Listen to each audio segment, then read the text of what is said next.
Bueno, vamos a iniciar entonces con nuestra primera conferencia de la mañana, gestión del currículum por competencias. Como les decía, sería muy agradable poder desarrollar todo el planteamiento epistemológico de una propuesta como esta desde el modelo socioformativo. Queremos que estas conferencias sean lo suficientemente precisas y sintéticas como para que nos marquen un horizonte, un panorama que nos permita una mayor comprensión, una mayor aproximación a estas diferentes publicaciones que hemos hecho, que sabemos que va a ser para ustedes muy motivante continuar estudiando frente a este tema de las competencias, y que han venido haciendo muchos esfuerzos desde la institución, desde cada uno de los espacios y escenarios donde ustedes trabajan, y que mucho de lo que vayamos a compartir hoy acá, de pronto ustedes vayan a decir, eso lo hemos hecho, me identifico con esta visión. Qué bueno que así sea y qué bueno que podamos trazar en esta tarea que nos une a todos como maestros. Me encanta la palabra maestro porque yo creo que es la esencia de lo que hacemos. En esta tarea como maestros hay algo que nos une, y es el compromiso serio por las generaciones venideras, por formar en aquellas personas humanas, con una visión diferente del mundo, no con una visión individualista, sino con una visión colectiva, con una visión de trabajo en equipo. Y qué bueno que este escenario sea el espacio para poder construir entre todos ese panorama. Vamos a trazar en esta conferencia lo que sería un marco de una organización por competencias de cualquier momento educativo, sesión educativa, actividad educativa, taller educativo, acción pedagógica. Y vamos a iniciar entonces con una pregunta. Les decía que es muy importante problematizarnos. Vamos a problematizarnos todo el tiempo, a plantearnos preguntas, a pensar en la pedagogía problemática como una alternativa, como la alternativa que nos da ese poder ser críticos y reflexivos. ¿Cuál es la competencia a formar en esta conferencia? El currículo consiste en seleccionar, organizar y distribuir las experiencias de aprendizaje y formación a la luz de criterios derivados de una clara concepción de la tarea educativa. Ese pequeño concepto, ese pequeño desafío curricular que les quiero plantear, es el desafío que nos tiene que mover a dar el paso en el camino, a atravesar el puente de una formación tradicional a una formación por competencias, de una formación que nos lleve a pasar de lo nulo en la investigación a un modelo basado en la investigación, a la investigación educativa, a la investigación que dinamiza el aula, a la investigación que nos puede plantear problemas en común que podemos resolver con nuestros estudiantes, a generar una propuesta de experiencias educativas que realmente nos permitan llevar al estudiante a un proceso de aprendizaje y a entender que la formación no es un problema de su maestro, sino es su problema. Pero es su problema cuando yo lo incluyo en el proceso, cuando le hago sentir que él es parte y que él define a través de su proyecto de vida lo que quiere hacer, no solamente en el ámbito profesional, sino en el ámbito personal, familiar, social, su proyección. Y para ello vamos a pensar en un currículo desde una perspectiva metodológica reflexiva y constructivista. 4 pasos que nos llevan a generar un currículo por competencias. Lo primero, diagnosticar. Siempre diagnosticar. ¿Diagnosticar qué? Las necesidades del contexto, hacer el análisis de contexto. No podemos seguir teniendo currículos basados en la experiencia de hace 20 años.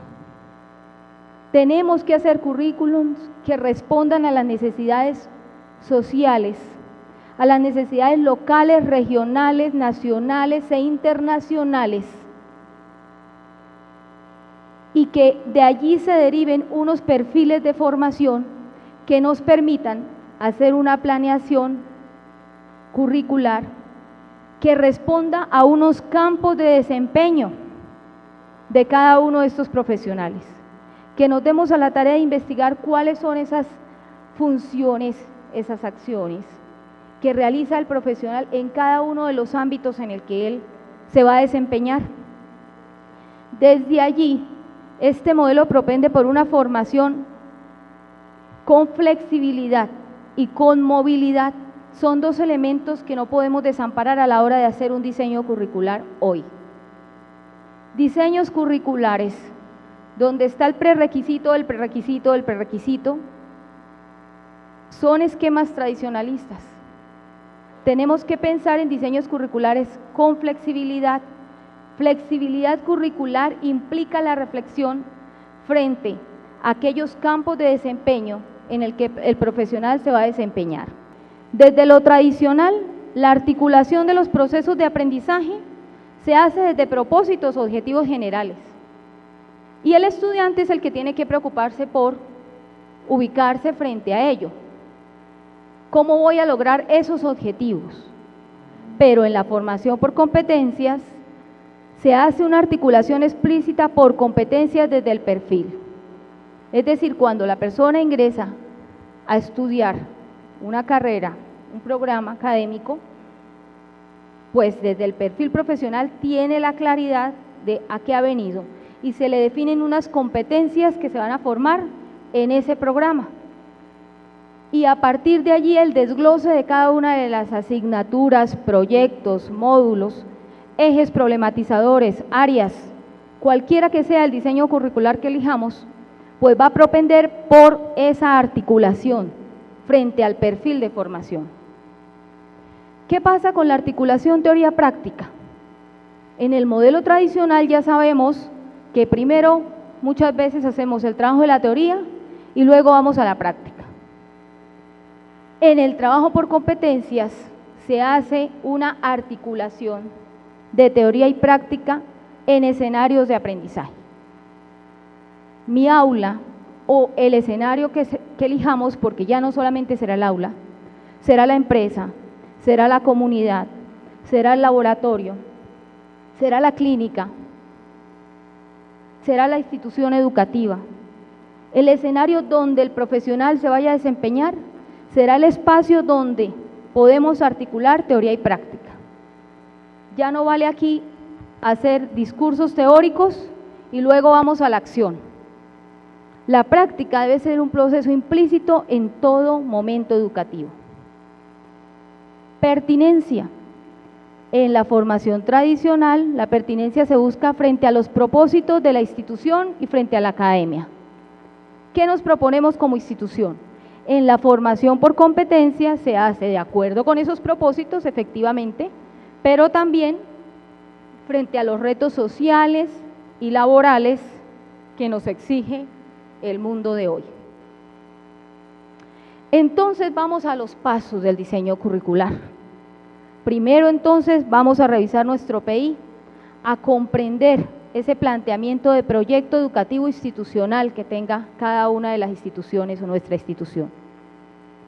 Plantearnos una autoevaluación del programa con una metodología que nos permita valorar esos diferentes componentes que vimos al inicio en el desafío curricular. ¿Cómo entendemos la formación en el programa? ¿Con qué estrategias didácticas lo hacemos? ¿Cómo evaluamos? ¿Qué es para nosotros el proceso de enseñanza-aprendizaje en esta facultad? ¿Frente a qué propuesta pedagógica y frente a qué estrategias metodológicas podemos considerar el diseño curricular? Una vez hecha esta evaluación curricular del programa, que debe integrar a los diferentes sujetos que intervienen en el proceso educativo.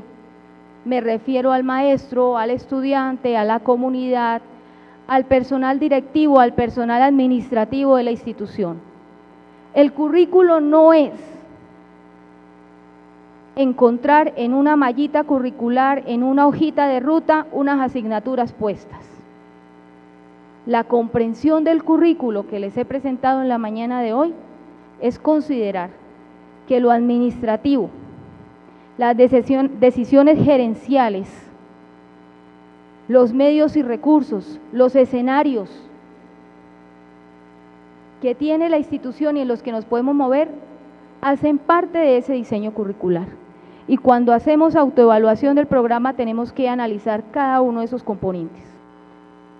Bueno, esa es la perspectiva de un currículo por competencias mediante proyectos. Pero veámoslo, ¿cómo lo hacemos?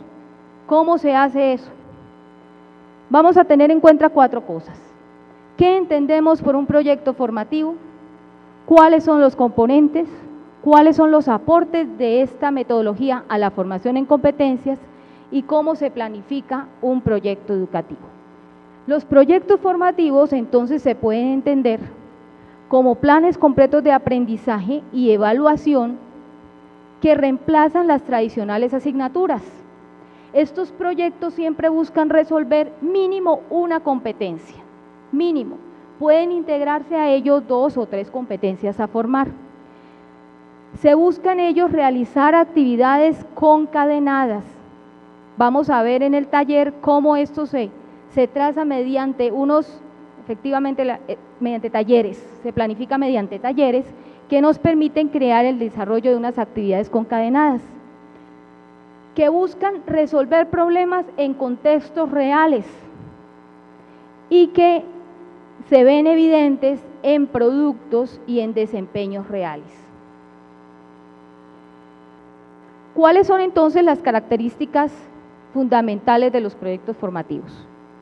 Lo primero es la afinidad con situaciones reales, el establecer, el buscar, el encontrar un problema relevante del ámbito de formación del estudiante para que a partir de allí podamos establecer unas acciones que le permitan a él aproximarse a esa realidad.